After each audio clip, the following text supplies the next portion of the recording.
Hi, I'm Amanda Jane Woodall and welcome to my fashion school. It's 1999 and Michelle and Kiely Williams have spotted an opportunity in the music industry to form a mini-me Destiny's Child, and this was with the hope that they could represent the young girls of colour in the pop R&B sphere.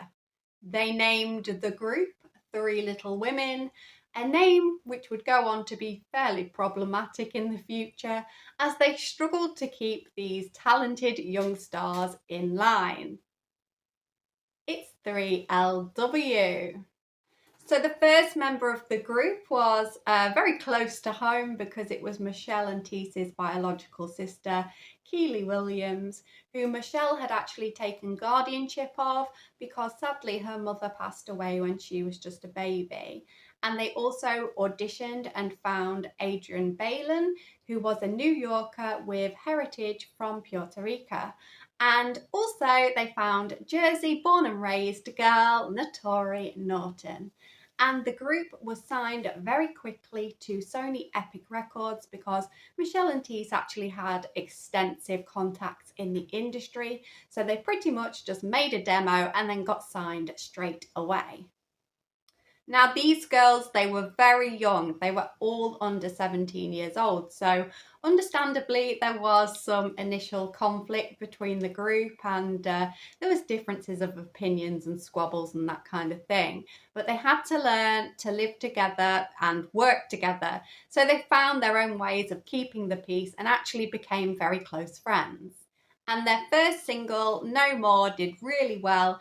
It debuted at 23 in the Billboard charts in the year 2000. And a notable feature of this single was that it appeared when Kiely Williams was introduced that she sang with a very pronounced lisp, which became a talking point among lovers and haters of the band. But fans would later find out that actually Kiely didn't have a lisp, and this was actually caused by a technical issue where a plug-in machine was used to autocorrect her vocals and actually had given her a speech impediment.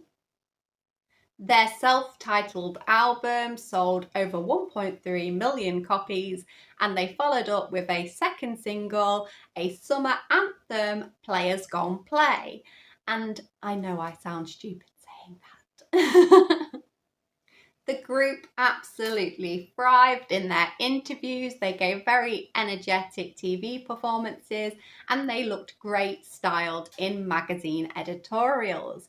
They kind of epitomised that cool girl Y2K image, wearing baggy and distressed jeans, crop tops, baseball jerseys, hats and headscarves. So if you want a really authentic look from that time, you want some inspiration, then these are your ladies. They went on tour with Destiny's Child, featuring on the MTV TRL Summer Tour. And they were featured alongside really high chart-topping artists like Nelly and Eve and Jessica Simpson. So this is the 2000s top lineup.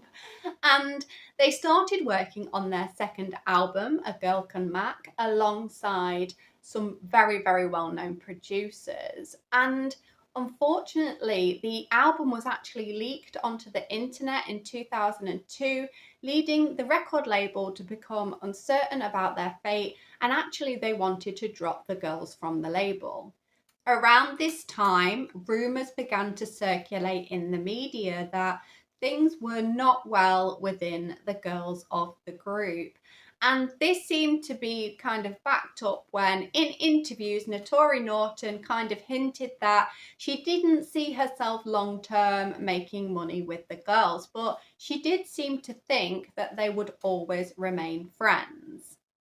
And this escalated when the group and their management were travelling on the road, and Naturi Naughton made a phone call to the website moderator, who she informed that things weren't that great within the group and that actually management were looking to terminate her contract. They stopped at KFC for some food, and Naturi was sat in the back eating her KFC when allegedly Kiely Williams threw a hot plate of chicken and mashed potatoes and macaroni straight in Naturi's face, causing her eye to water and leaving her hair and clothes in a mess.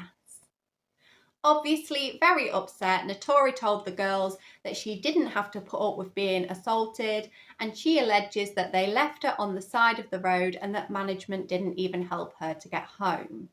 And so management apparently told Naturi that she was to tell the media that she had left the group to go to college. However, Naturi refused to remain silent and actually went on the Wendy Williams show to air her grievances and talk about the conflict within the band. Naturi claimed that she had only been put in the group to represent the urban black girl stereotype and was told by management to wear baggy jeans and baggy clothing and to speak with a ghetto accent when she was actually very well spoken. And so Naturi, she didn't play this role as the management wanted her to, so they began to threaten to replace her, bringing in an understudy and teaching this girl her lyrics and her dance moves.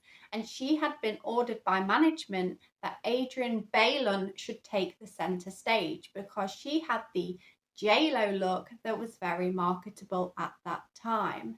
And Naturi felt like her skin tone, it shouldn't matter. She felt alone and isolated and never good enough. Adrienne and Kiely still had to keep promoting the second album, and they were constantly ridiculed in the media because they were going by the name 3LW, but there were clearly only 2 members of the group left. And they also received a lot of hate, backlash, and even death threats for the incident that had happened at KFC. So they went on TV to clear their name. They said that the argument had actually been between Naturi and Adrienne over a comment that Naturi had made to the girls where she called them the light-skinned girls, and this had upset them. And they said the reason the food had been thrown was because it had actually been knocked over by Kiely's little sister, and then this incident had been dramatised for the sake of the Wendy Williams show. After Naturi had left the group, the strain on the duo was very evident, and they pushed back the release date of their album by a full month. And when it was released, it was pretty much a flop, and their music all started to underperform, with a Christmas album named Naughty or Nice not even receiving a chart position.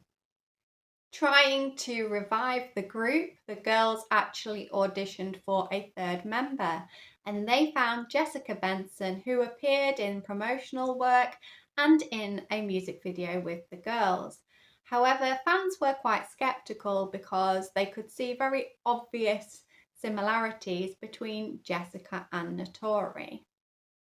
In 2003, Adrienne and Kiely accidentally hit the entertainment big time when they signed up to work on Disney's new film, The Cheetah Girls, alongside Raven-Symoné.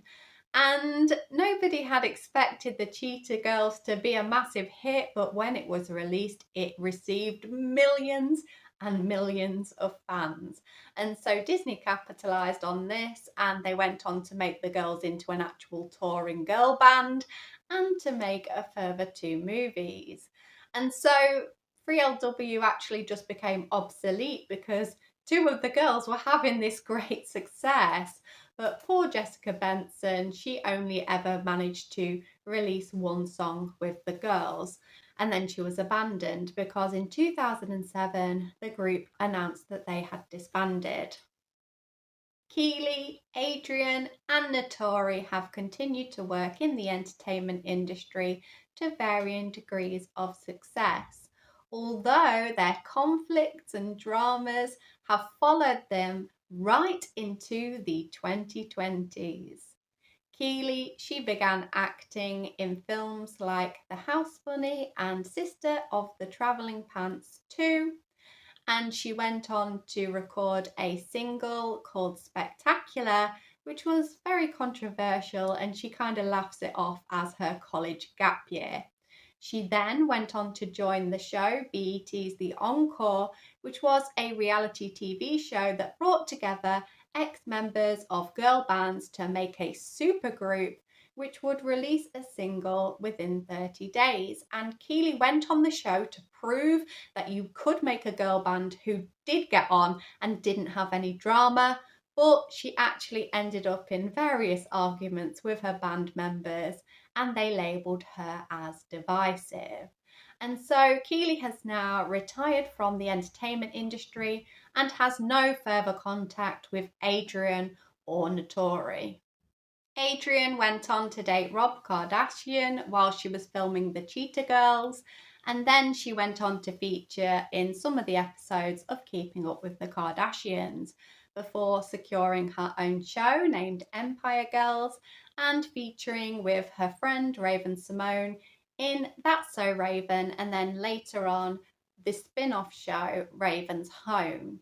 She was a host for E! News and The Real, and this actually led to a reunion between two of the members of 3LW when Naturi Naughton came on the show to promote her acting career. And so Adrienne actually took the opportunity to apologise to Naturi for the problems that they had had when they were in the group, and they appear to be on okay terms at the moment. Naturi really struggled after she left the band because she was just a broke student, trying to get herself through college until 2005 when her fate changed and she was given the lead role in the Broadway musical Hairspray. And this catapulted her career, and she started gaining roles, such as in 2009 she played the iconic Little Kim in the Notorious B.I.G. biopic, and then she landed a role on the Stars Network show The Power. So will we ever see a 3LW reunion? Well, it seems unlikely because every now and again the feud will reignite on Twitter or an Instagram live, with fans pleading in the comments, can you please just be friends, because they want there to be a reunion that satisfies their 2000s nostalgia. And you know what I say, ladies? Give the fans what they want.